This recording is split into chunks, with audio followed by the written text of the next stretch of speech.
ৰেংমা আৰু দক্ষিণ নম্বৰ বনাঞ্চলত যি বেদখলকাৰীসকলক অসম চৰকাৰৰ দ্বাৰা উচ্ছেদিত কৰা হৈছে আৰু এই উচ্ছেদ কাৰ্যক আমি সৰুপথাৰ সমজিলাৰ ৰাজহ গাঁৱৰ সমূহ মছজিদ সমিতিসমূহে পূৰ্ণ সমৰ্থন আগবঢ়াইছোঁ, পূৰ্বতেও আগবঢ়াইছোঁ আৰু অনাগত দিনবিলাকত বেদখলকাৰী য'তেই চৰকাৰী ভূমি বেদখল কৰিছে তাৰ পৰা তেওঁলোকক উচ্ছেদ কৰিব লাগে। বিশেষকৈ এই ক্ষেত্ৰত মই অসমৰ সন্মানীয় মুখ্যমন্ত্ৰী হিমন্ত বিশ্ব শৰ্মা মহোদয়, আমাৰ সৰুপথাৰ সমষ্টিৰ সন্মানীয় বিধায়ক বিশ্বজিৎ ফুকন, গোলাঘাট জিলা প্ৰশাসন আৰু সৰুপথাৰ সমজিলা প্ৰশাসনক মই ধন্যবাদ জ্ঞাপন কৰিছোঁ।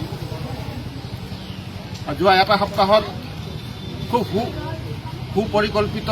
আৰু কোনো বেমাজালি নোহোৱাকৈ শৃংখলাবদ্ধভাৱে এই যি বেদখল উচ্ছেদ কৰিলে তাৰ কাৰণে মই সকলোকে ধন্যবাদ জ্ঞাপন কৰিছোঁ। আমি আগতেও কৈছোঁ যে আমি সৰুপথাৰ সমজিলাত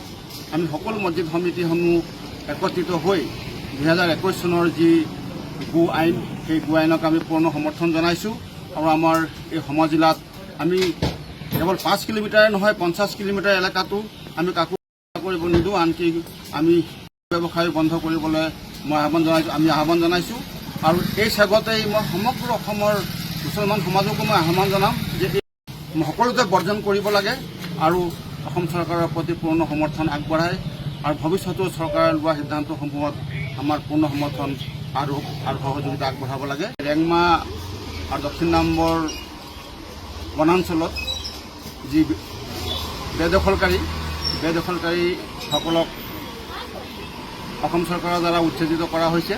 আৰু এই উচ্ছেদ কাৰ্যক আমি সৰুপথাৰ সমজিলাৰ ৰাজহ গাঁৱৰ সমূহ মছজিদ সমিতিসমূহে পূৰ্ণ সমৰ্থন আগবঢ়াইছোঁ, পূৰ্বতেও আগবঢ়াইছোঁ আৰু অনাগত দিনবিলাকত বেদখলকাৰী য'তেই চৰকাৰী ভূমি বেদখল কৰিছে তাৰ পৰা তেওঁলোকক উচ্ছেদ কৰিব লাগে। বিশেষকৈ এই ক্ষেত্ৰত মই অসমৰ সন্মানীয় মুখ্যমন্ত্ৰী হিমন্ত বিশ্ব শৰ্মা মহোদয়, আমাৰ সৰুপথাৰ সমষ্টিৰ সন্মানীয় বিধায়ক বিশ্বজিৎ ফুকন, গোলাঘাট জিলা প্ৰশাসন আৰু সৰুপথাৰ সমজিলা প্ৰশাসনক মই ধন্যবাদ জ্ঞাপন কৰিছোঁ। যোৱা এটা সপ্তাহত খুব সুপৰিকল্পিত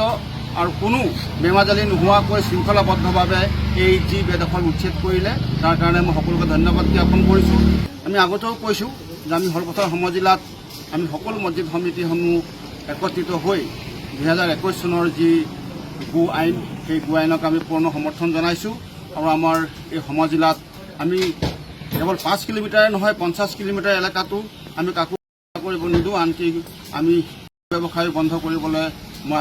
আমি আহ্বান জনাইছোঁ আৰু এই চেগতেই মই সমগ্ৰ অসমৰ মুছলমান সমাজকো মই আহ্বান জনাম যে সকলোতে বৰ্জন কৰিব লাগে আৰু অসম চৰকাৰৰ প্ৰতি পূৰ্ণ সমৰ্থন আগবঢ়ায় আৰু ভৱিষ্যতেও চৰকাৰে লোৱা সিদ্ধান্তসমূহত আমাৰ পূৰ্ণ সমৰ্থন আৰু সহযোগিতা আগবঢ়াব লাগে।